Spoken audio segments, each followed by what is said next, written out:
The Pittsburgh Steelers winners today against the Carolina Panthers. Steelers win 24-16. Today's post-game reaction brought to you by betonline.ag. Betonline.ag will take care of your gambling needs all NFL season long. Head over to the website betonline.ag today. Use our promo code Bleav. That's BLEAV to receive your 50% welcome bonus on your first deposit. BetOnline, where the game starts. Good afternoon. I'm Mark Bergin, reacting to the Steelers' 24-16 win against the Carolina Panthers. If you notice, my backdrop is a little bit different. I'm skiing right now in Beach Mountain, North Carolina. So taking a break from the slopes and just watch the Steelers game, providing a quick reaction. The Panthers couldn't run the ball. Last week, the Panthers ran for more than 200 yards on the ground. The Panthers had, I Bleav it was like 223 yards last week against the Seahawks. And this afternoon, they only run for 21 yards. That's been their calling card since Steve Wilks took over as the interim for Matt Rule, and the Steelers able to get it done. And if Mike Tomlin has a losing season, it won't be after this week. If he has his first losing season in 16 years as the Steelers head coach, it wasn't going to be today. And the Steelers get the road win in Charlotte, and that streak gets prolonged at least for another week. Now, again, I thought the Steelers' rush defense was very effective, and these were two 5-8 teams coming in, but under very, very different circumstances. The Steelers would need chaos to happen for them to make the playoffs. I don't expect that to happen. But remember, the Panthers were vying to win the NFC South Division, and they're still very much in it.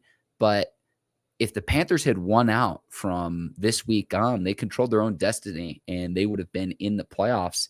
That did not happen today. So there were a lot of things to be encouraged by if you're the Steelers. How about the two drives that I'm going to highlight here? Scoring a touchdown on their first offensive drive of the game, Najee Harris punching it in, and then the 21-play drive to open the second half. And I got a stat for you that's going to blow your mind.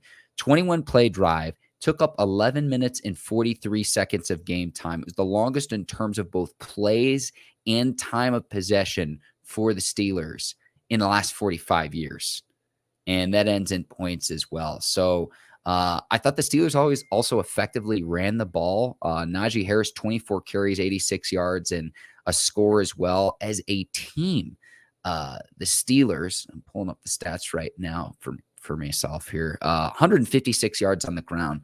So they control the clock too, having the ball for 36 minutes in this one. No turnovers by any team. Steelers able to control the line of scrimmage in this game, both offensively and defensively, and they control the clock in this game. The late game execution too, yet again, I've been impressed by. And I mentioned this when Kenny Pickett executed late in the game against the Falcons a few weeks back.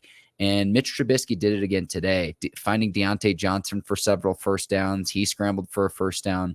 And when the Steelers had to give the ball back and punt it to the Panthers, they've got to try to go the full length of the field without any timeouts and less than a minute left in the game. Or excuse me, not punting it. Excuse me. Chris Boswell setting up the 50-yard field goal, and then you make it a two-possession game, whereas against the Falcons, the Steelers punted the ball. So to be able to do that, make it a two-possession game to where the Panthers get the ball back, and it was interesting to where, because it was a two-possession game, the Panthers decided to keep clock. They didn't have any timeouts, and they kicked a long field goal with Eddie Pinheiro to cut it to 8 points. Diontae Johnson going for the onside kick. You could argue that he should have just continued to let the ball bounce because it hadn't gone 10 yards yet. And George Pickens able to pick up his fellow receiver, his fellow teammate. And the Steelers end up recovering the onside kick, and they win this game by 8 points. But Diontae Johnson, I thought, had a great game. 10 catches on 10 targets. Love that efficiency for 98 yards. No touchdown still for Diontae, but I thought he played an excellent game outside of the taunting penalty. I'll get to another egregious Steelers penalty a little bit later. But outside of the taunting penalty, I thought he played his best game of the year. Want to see Diontae eclipse the 100-yard mark. And, man, yet another week Diontae Johnson has not scored a touchdown. But Steelers didn't need it today. Scoring 24 points, they did not need it from Diontae Johnson. And just be able to have long, prolonged drives for this team was really the difference between winning and losing. You look at the passing numbers, 169 yards net 179 total for Trubisky, 17 of 22. Didn't ask him to do too much. And if Trubisky would have played like this in other games, you're not calling for Mason Rudolph to potentially start this game. You're not calling for Kenny Pickett when Mitch was starting the first 4 weeks of the season. Again, no turnovers. I thought that was huge today too. I mentioned the penalty. So the Marcus Allen penalty coming off a Cam Hayward sack, you think your defense is going to get off the field. It's just dumb. And the Steelers gave up 3 points after the penalty. I saw Marcus Allen was jawing with Panther safety Sam Franklin Jr. on that play, but you can't have a penalty in that situation, and especially when it costs you points. That's going to cost you, and better teams are going to take even more advantage of that. Lucky it didn't cost the Steelers late in this one. I want to go back to the late game execution. So on the 3rd and 6, after the 2-minute warning, the Steelers decided to run the ball with with Najee Harris and keep the clock moving to set up Chris Boswell's field goal. Thought it was interesting that they did not let Trubisky throw in that situation, but it was good enough to set up Chris Boswell from 50 yards out, and he nailed it. And that's why he makes the big bucks. That's why he got a huge contract extension on the eve of the season. You'd like to see him make a 50-yard field goal, considering he was working his way back from that groin injury that kept him out for several weeks for the Steelers this year. So you like to see that. Something I haven't mentioned yet, which was a key for the Steelers in this game. The third down efficiency was downright impressive. 12 of 16 on third down. So that lets you extend drives. It keeps your defense off the field and allows them to rest. It allows you to continue to control the clock. Put yourself in third and manageable, third and short situations. Again, 12 of 16 for the Steelers today. I thought that was huge. And you contrast that with the Panthers 4 of 11 on third down. So the Steelers able to get and convert several key third down conversions in this game. And really the big drive for me was everything leading up to Chris Boswell's 50-yard field goal, where you're milking clock and you're milking clock and you're milking clock. And the Panthers defense is simply trying to get out the field to create one more opportunity for the offense. And then when you make it a 2-possession game with like less than 2 minutes left in the game and the Panthers don't have any timeouts, that goes into the coaching, and that goes into keeping your timeouts and forcing other teams to use their timeouts and so forth. And so just all these things considered, you have to be impressed from the Steelers today and Mike Tomlin, because again, the Steelers aren't playing for nearly as much as the Panthers. And I will argue this, because you might say, well, the Steelers aren't mathematically eliminated from the playoffs yet. It's very different. Even though both of these teams entered the game 5-8, again, the Panthers are vying potentially to win the NFC South, meaning they'd get to host a playoff game. The Steelers are more than a long shot still to make the playoffs. Even if the Steelers went out and finished 9-8 in the AFC, that's probably not going to be good enough to get in to make the playoffs, even say as a 7th seed. And here's the thing too with the Steelers too, is even if they do make the 7th seed, like a year ago, even if the Steelers somehow snuck in, I wouldn't expect them to do anything in the playoffs. It is, of my opinion, I'd rather get the better draft pick, but you do want to continue to win. You don't want to foster a losing culture. That's never been the Steelers' way. So I certainly understand that. But again, going into this game, I thought that the Panthers would take the recipe that we saw a week ago from the Baltimore Ravens, when the Ravens really ran all over the Steelers. J.K. Dobbins had 120 yards, really running on one leg. Now, remember, he had Ronnie Stanley coming back from an injury too, but that was a huge question mark going into this game, especially considering Myles Jack didn't play for the Steelers today. He was one of several players that were inactive today. So Myles Jack tried to give it a go. He was inactive. So you saw Mark Robinson out there at the linebacker position, rookie, I Bleav, out of Ole Miss.